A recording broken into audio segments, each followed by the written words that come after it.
14 years ago on a cold February night. It was just days since we buried my baby boy Asher, and the phone rang, and it was my mom. "How can you sleep at a time like this?" she asked, "when God would take that baby away from you? Why would a good God take that baby away?" I was speechless. My heart ached and I grieved. I was tired, but I grieved for Mom too, because she didn't seem to have the hope that I was clinging to each day. And I knew I could give her all of the platitudes. God is good all the time and He knows best, all of which are true, but none which answered the actual foundational question. What did she really want to know? The same thing that many of us want to know when the pain and the suffering of death reaches in and steals the joy from our lives. Does God really care? From her worldview, it didn't look like He cared at all. And maybe death has come into your world recently, and you're wondering, just what kind of a God are we dealing with here? Is He a benevolent God, or is He a malevolent God? If that's you, then this message is for you today, but it just might be for someone you know. So listen well, because we've been silent about death long enough. We've let it distort our view of the nature of God.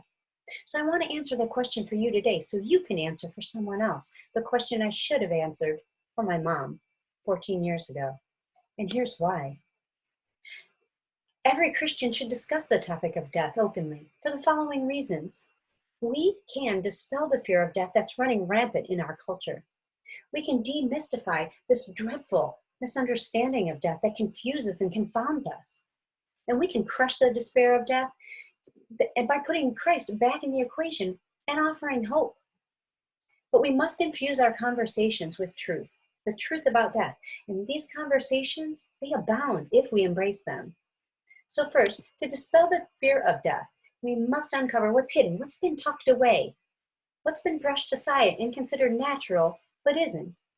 Pastor Tim Keller is helpful, and he reminds us here that our age is so devoid of hope in the face of death that the topic has become unmentionable. We fear it so much, we don't even like to look at it. We tuck it away in nursing homes behind closed doors. We whisper its existence to our children. Why does our 21st century culture hide death? Well, for starters, most of us, we're on a happiness quest. We're not on a truth quest. When my son Asher died, I had 3 other children, ages 7, 5, and 3. Many people were upset because I welcomed them into the hospital room to hold their baby brother, to kiss him, and to say goodbye. But our modern world, they would have preferred that I gave them a story, a happy story. Like, I came home one day and told them, Asher's gone now, but he's like a flower blooming outside of your window. Or maybe he's like a star shining down on you from the nighttime sky. I mean, why would I let them see the inevitable fate of all mankind? Why not give them a happy story? But the truth is, it's not a happy story. Genesis 3 tells us it's not a happy story, and our hearts tell us it's not a happy story. But it does have a happy ending. The problem is, we've stopped the story midway, and we've forgotten to tell the rest of the story. Maybe it's because we don't know it, but maybe it's because we've silenced our conversations out of fear. And in our silence and in our doubts, we've imbibed this gospel of modernism, but we can dispel this fear. Secondly, we must demystify this understanding of death. We're in fact enslaved by our misunderstanding of it. One of history's great mathematicians, Blaise Pascal, once said this about mankind's diversion of the thought of death. As men are not able to fight against death, misery, ignorance, they have taken it into their heads not to think about them at all. So from Pascal to Gilgamesh to our current COVID death counts on the news, we're obsessed and we're living in fear and ignorance and misunderstanding about death. I'll even suggest we've gone as far as to distort Paul's intent in Philippians 1:21. For me to live is Christ, and to die is gain. But we're taking Christ out of the equation, aren't we? We're replacing it. We're replacing Christ with power, money, success, achievement. And when we take Christ out of the equation, we still expect death to make sense, but it doesn't. All these things just leave us bankrupt. They frighten and they confuse us. These things, they're just lies where death humiliates us, where it confuses and confounds us. And I don't know how you feel about this, but it horrifies me because this is the anthem many people that I love live by. But we can help them understand the rest of the story. These lies, they lead them in despair.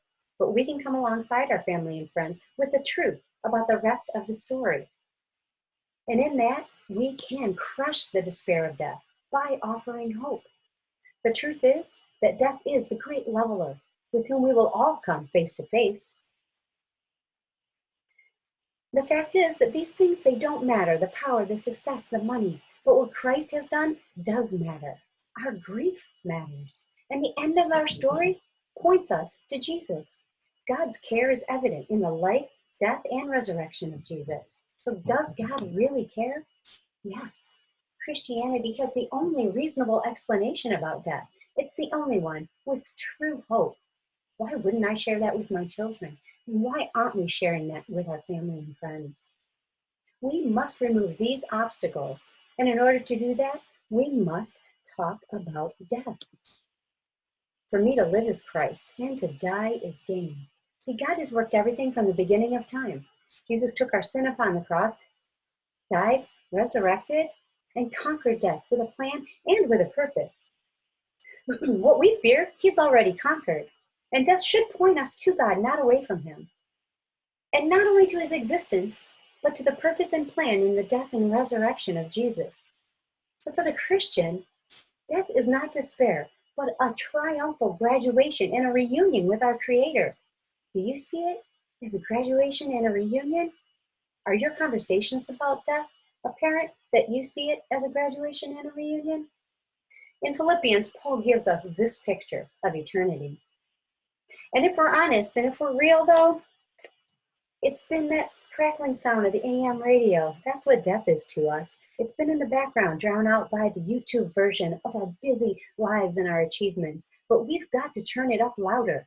We've got to face it. We've got to look at it, not run scared like everyone else.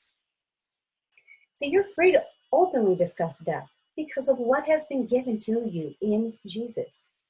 And when your family and friends realize that they don't have to defeat death for themselves, they'll be set free to enjoy it, to enjoy their life and direct it toward the glory of the one who's conquered it for them. And that, my friend, is the hope that I wish I was able to share with my mom 14 years ago. That hope where we can dispel the fear of death, we can clarify Christ's work on the cross. We can crush the despair of this world. That hope rests in the care of the one true God, the creator and sustainer of the universe. And until we discuss the topic of death openly, we lose these opportunities to point a hurting and a fearful world to Christ. And that, my friend, is something worth talking about.